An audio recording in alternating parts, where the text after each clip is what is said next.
చెప్పిన సమాధానంతో పూర్తి సంతృప్తి మాకు లేదా అధ్యక్ష రాష్ట్ర ప్రజలకు కూడా లేదని నేను అనుకుంటా ఉన్నాను. ఎందుకంటే వారే జనవరి 2026లో మనకు ఈ సంవత్సరంలో జరిగిన జనవరి నెలలో జరిగిన అసెంబ్లీ సమావేశాలలో గౌరవ సభ్యులు ప్రశ్నించారు అధ్యక్ష. మూసీకి సంబంధించి ఆనాడు కొంతమంది మిత్రులు కాంగ్రెస్ శాసనసభ్యులే ప్రశ్న వేస్తే ఆ రోజు మంత్రి గారు ఇచ్చిన సమాధానం నా దగ్గర ఉంది. అందులో మంత్రి గారు ఏం చెప్తారంటే, అధ్యక్ష ఈ డిపిఆర్ ప్రిపరేషన్కే ఒక మెయిన్ హార్ట్ అనే కంపెనీకి ఇచ్చినాం. ఆ కంపెనీ గురించి కూడా నేను ఒక నిమిషం చెప్తా సార్. అది పాకిస్తాన్లో బ్యాన్ చేసిండ్రు కంపెనీని, సింగపూర్లో బ్యాన్ చేసిండ్రు, అట్లాంటి కంపెనీకి ఇచ్చిండ్రు. సరే, వాళ్ళ మీద కేసులు ఉన్నాయి, అది కూడా మంత్రి గారు చెప్పాలా, ఓకే. అందులో ఏం చెప్పారంటే అధ్యక్ష, ఆ రోజు శాసనసభకి ఇచ్చిన సమాధానంలో గౌరవ మంత్రి గారు డిపిఆర్ ప్రిపరేషన్కే 18 నెలలు పడుతుంది అని ఈ సంవత్సరం జనవరి నెలలో మంత్రి గారు చెప్పారు.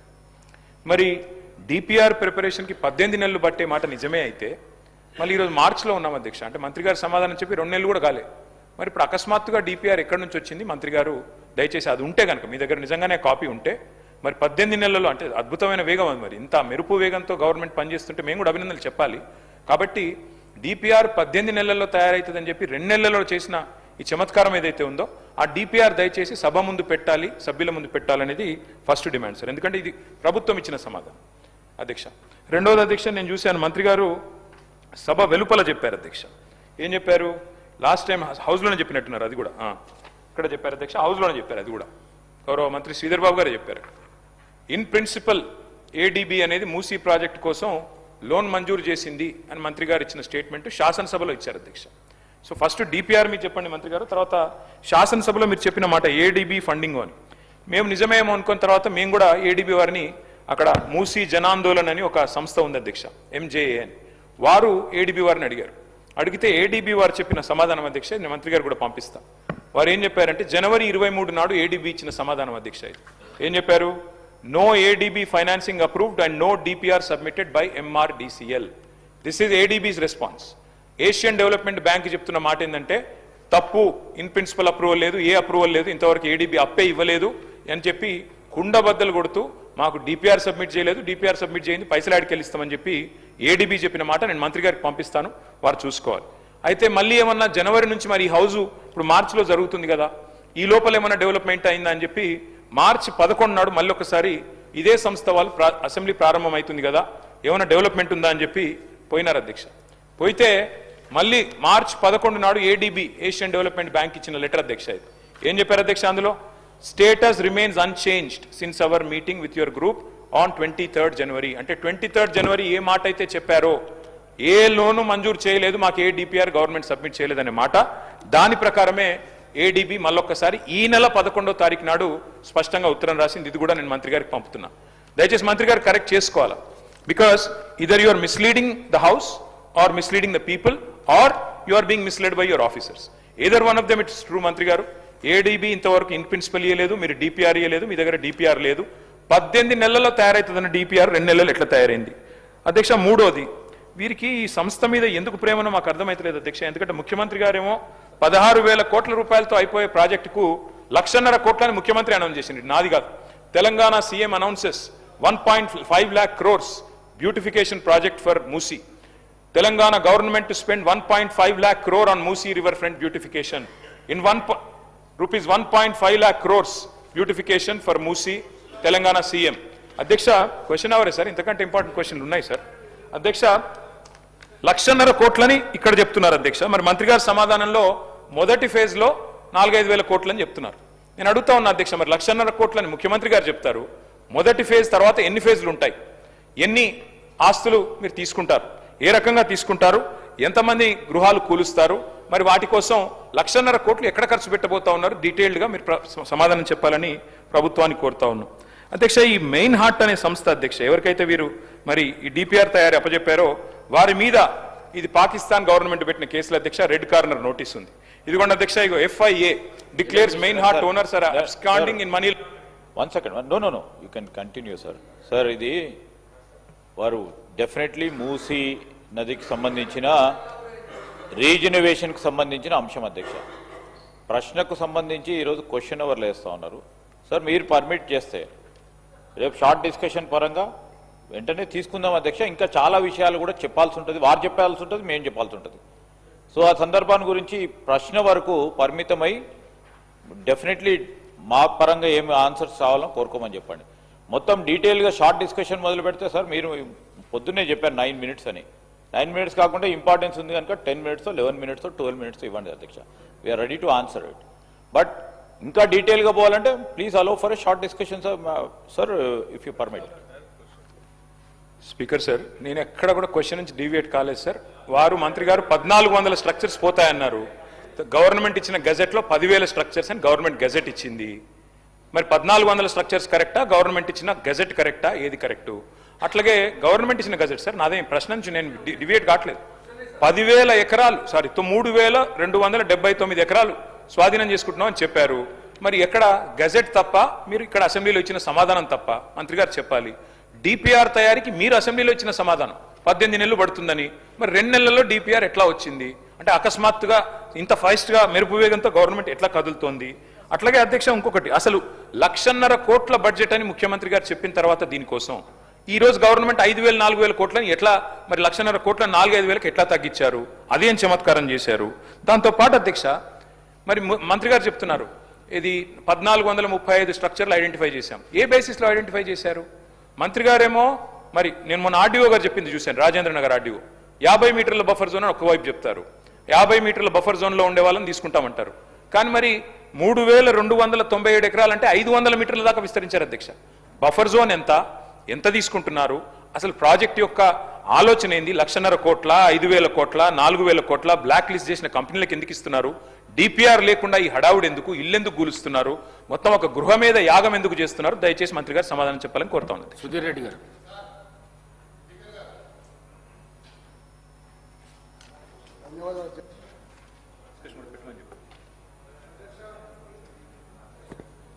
ఈరోజు మూసీ నది ప్రక్షాళన కార్యక్రమంలో ఆ పరివాహక ప్రాంతాల్లో ఉండే ప్రజలందరూ కూడా తీవ్రమైన భయాందోళనతో బతుకుతా ఉన్నారు అధ్యక్ష. ముఖ్యమంత్రి గారి పోకడ చూస్తే ముఖ్యమంత్రి గారు మూసీ నది చేస్తా అంటున్నారు, చేయనయ్యండి, మేము కూడా స్వాగతిస్తున్నాం. మూసీ నదికి మేము వ్యతిరేకం కాదు అధ్యక్ష. కానీ చాలా సందర్భాల్లో ముఖ్యమంత్రి గారు మేము మూసీ నది చేయబోతుంటుంటే బీఆర్ఎస్ పార్టీ అడ్డుపడుతుంది, బీఆర్ఎస్ పార్టీ చేయనిస్తలేదు, ఇదేనా వాళ్ళ పని అని చెప్పేసి అంటా ఉన్నారు అధ్యక్ష. మూసీ నది ప్రక్షాళన ప్రారంభమైందే బీఆర్ఎస్ పార్టీ ఆధ్వర్యంలో మా కేసీఆర్ గారి నాయకత్వంలో అని చెప్పేసి ఈ సందర్భంగా మనవి చేసుకుంటున్నాం వైఎస్ఆర్. మూసీ నదిలో 3 స్థాయిలు ఉంటాయి అధ్యక్ష. ప్రక్షాళన చేస్తాం 3 స్థాయిలు ఉంటాయి అధ్యక్ష. మొదటి స్థాయి మూసీ నదిలోకి ప్రవహిస్తున్న హైదరాబాద్లో ఉన్న సివేజ్ వాటర్ అంతా కూడా వివిధ రకాలుగా వివిధ రూపాల్లో వివిధ ప్లేసెస్లో ఎస్టీపీలు పెట్టి శుద్ధి చేసి స్వచ్ఛమైన నీటిని మూసీ నదిలో వదిలే ప్రక్రియ మొదటి ప్రక్రియ అధ్యక్ష. ఆ మొదటి ప్రక్రియ 3,600 కోట్ల రూపాయలతోటి ఆ రోజు ముఖ్యమంత్రి గారు ప్రారంభించి 31 ఎస్టీపీల నిర్మాణం ఆ రోజు పెట్టింది అధ్యక్ష. దాని తర్వాత అవి 31 ఎస్టీపీలు దాదాపు 75% పూర్తి. సార్ షార్ట్ డిస్కషన్ పెట్టండి, అందులో కూడా పార్టిసిపేట్ చేస్తాం సార్. కానీ దీనికి క్వశ్చన్ కి సంబంధించిన వివరాలు చెప్పనియండి సార్ మమ్మల్ని. మాకు ఎప్పుడు సార్ మైకే అవకాశం ఇవ్వరు ఎట్లా సార్? నాకు అర్థం కాదు. క్వశ్చన్ కు పరిమితం కాండి. అవును సార్, క్వశ్చన్ దానికి సంబంధించిన వివరాలు చెప్తున్నాం కదా సార్. ఉన్న క్వశ్చన్ కే పరిమితం కాండి సార్. క్వశ్చన్ కే పరిమితం అవుతున్నాం సార్.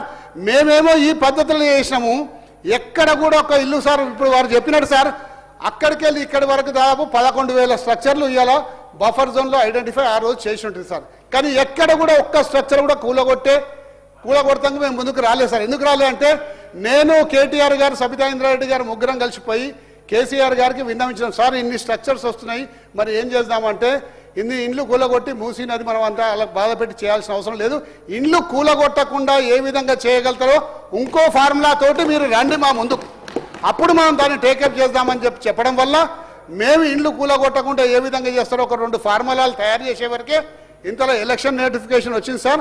ఆ ఎలక్షన్ నోటిఫికేషన్ తర్వాత ప్రభుత్వం మారిపోయింది. ఈ ప్రభుత్వం కక్ష కట్టినట్టు ఇవాళ పేద ప్రజల మీద పడి వాళ్ళ ఇళ్లకు రెడ్ మార్కులు పెట్టి నిద్రాహారాలు లేకుండా చేసింది సార్. నిద్రాహారాలు లేరు, ఇవాళ మనుషులు నిద్రపోతలేరు, అన్నం పెట్టలేరు. ఎప్పుడు మా ఇంట్లో కాలేరు వెంకటేష్ గారు, దానం నాగేందర్ గారు. అధ్యక్ష థ్యాంక్ యూ సార్. సార్ ఈ జంట నగరాలకు సంబంధించినటువంటి ఈ మూసీ నదిని ప్రక్షాళన చేయాలన్నటువంటి కార్యక్రమాన్ని రాష్ట్ర ప్రభుత్వం తీసుకోవడం, హైదరాబాద్ సిటీకి ఒక ఫేస్గా వచ్చేటువంటి ఇది, హైదరాబాద్ సిటీ గ్లోబల్ సిటీగా గుర్తింపు పొందుతున్నటువంటి ఈ సందర్భంలో ఇప్పుడే మేము చూసాం అధ్యక్ష, మంత్రి గారు ఇచ్చినటువంటి సమాధానాన్ని.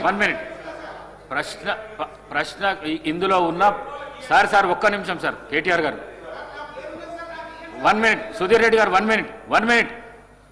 ఇందులో ఉన్న ప్రశ్నకు పరిమితమై మాట్లాడితే ఇస్తా, కానీ ప్రసంగాలు చేస్తే మాత్రం 9 నిమిషాల్లో కంప్లీట్ కాదు.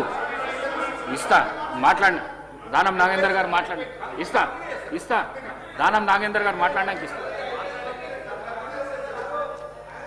సార్ గతంలో ఇస్తాను. మరి గతంలో నేను కూడా అప్పుడు ఉన్నాను అధ్యక్ష, హైదరాబాద్ సిటీలో శాసనసభ్యుడిగానే. హరీష్ రావు గారు అయితే తమరి ద్వారా నేను తెలుసుకోదలుచుకున్నాను, గౌరవ మంత్రి గారి ద్వారా. గతంలో కూడా సోషో ఎకనామిక్ సర్వే జరిగింది. ఆ సోషో ఎకనామిక్ సర్వేలో ఎన్ని కుటుంబాలని మీరు ఐడెంటిఫై చేశారు? నాకున్న సమాచారం ప్రకారం అధ్యక్ష, సుమారు 10,000 కుటుంబాలను ఆ రోజు సోషో ఎకనామిక్ సర్వే జరిగిన తర్వాత సుధీర్ రెడ్డి గారిని మరి మూసీ నది దాని బోర్డుకి చైర్మన్గా నియమించిన తర్వాత 10,000 మందికి, అందులో కొంతమందికి సుమారుగా డబుల్ బెడ్రూమ్ ఇస్తామని చెప్పి వాళ్ళతో కన్సెంట్ కూడా తీసుకున్నాను. ఇప్పుడు వాళ్ళ వచ్చినటువంటి ఆన్సర్ క్వశ్చన్లు మాత్రం డిఫరెంట్గా ఉంటున్నారు. కాబట్టి మూసీ నదిని ప్రక్షాళన చేయాలని గౌరవ కేటీఆర్ గారు మంత్రిగా దాన్ని ఒక రూపకల్పన చేసిన తర్వాత మరి హైదరాబాద్ని సర్వతోముఖ అభివృద్ధి జరగాలన్నటువంటి ఆలోచనతో వారు ఒక యాక్షన్ ప్లాన్ తయారు చేశారు అధ్యక్ష. మరి ఇప్పుడు ఈ మూసీ నదిని ఆపాలని, లేకపోతే మూసీ పరివాహకలు ఉన్నటువంటి వారిని మరి ప్రొవోక్ చేసేటువంటి కార్యక్రమం ఎందుకు జరుగుతుందని మాకు అర్థమవుతలేదు. హైదరాబాద్లో పుట్టిన వాడిగా మా బాధ్యతగా ఉంది అధ్యక్ష, హైదరాబాద్లో అన్ని ప్రాంతాలు అభివృద్ధి చెందాలని. మూసీ అంటే మీరు ఒక మురికి కాలువగానే దాన్ని పదే మూసీ అంటే మూసీ నది అంటే అది మురికి కాలువ కింద మీరు పదే దాన్ని ఒక ఎస్టాబ్లిష్ చేయడానికి ప్రయత్నం చేస్తున్నారు అధ్యక్ష. అది ఒక జీవనది అధ్యక్ష. ఆ జీవనదిని మన మూసీ అంటే అది మురికి కాలువగా నాకు బాగా గుర్తుంది అధ్యక్ష. సుమారు 70లో అనుకుంటాను, మేము చిన్నగా ఉన్నాము. ఈ మూసీ నది వల్ల అంటే అప్పుడు ఉన్నటువంటి జీవనది అనేది ఎంత ప్రవహించేదని చెప్పడానికే ప్రయత్నం చేస్తున్నా అధ్యక్ష. అప్పుడు ఫ్లడ్స్ వస్తే జూబ్లీ బస్ స్టాండ్, అక్కడ ఉన్నటువంటి జాంబాగు, ఆ ఏరియా మొత్తం మునిగిపోయింది అధ్యక్ష. ఎన్నో కుటుంబాలు కూడా మరి పోయినాయి అధ్యక్ష. అందుకనే ఈరోజు మూసీ నది ప్రక్షాళన జరిగితే ఆ మూసీ నదిలో పక్కకున్నటువంటి వారు ఆ మురికి కాలువగా, ఎందుకంటే అక్కడ ఉన్నటువంటి కెమికల్ ఇండస్ట్రీస్ అన్ని కూడా కెమికల్ అన్ని కూడా అక్కడ ప్రవహిస్తున్నది కాబట్టి అది ఈరోజు మురికి కాలువగా మారిపోయింది. కాబట్టి ఆ మురికి కాలువ కాకుండా దీన్ని ప్రక్షాళన చేయడానికి ప్రభుత్వం ఒక దీర్ఘకాల ప్రణాళిక సిద్ధం చేసి మొన్న గౌరవ ముఖ్యమంత్రి గారు డీటెయిల్ ప్రాజెక్ట్ రిపోర్ట్ కూడా మొన్న ప్రవేశపెట్టడం జరిగింది అధ్యక్ష. అయితే తమరి ద్వారా నేనేమంటున్నా అంటే వారి క్వశ్చన్ సపరేట్ ఉండొచ్చు, నా క్వశ్చన్ సపరేట్ ఉండొచ్చు, కానీ హైదరాబాద్ సిటీ అభివృద్ధి జరగాలనేదే మా యొక్క కన్సర్న్ అధ్యక్ష. అందుకనే దీంట్లో ఈ క్వశ్చన్లో మన పేరు లేకపోయినా నేను ఇందులో సిగ్నటరీ కాకపోయినా నేను అడుగుతున్నానంటే హైదరాబాద్లో అభివృద్ధి జరగాలి. ఈ మూసీ అభివృద్ధి జరిగితే కేవలం ఇక్కడ వికారాబాద్ నుండి నల్లగొండ వరకు, నల్లగొండలో ఫ్లోరైడ్ ఎఫెక్ట్ వల్ల కుటుంబాల్లో నాశనం అవుతుంది, అక్కడ ఉన్నటువంటి ఇరిగేషన్ నాశనం అవుతుంది. కాబట్టి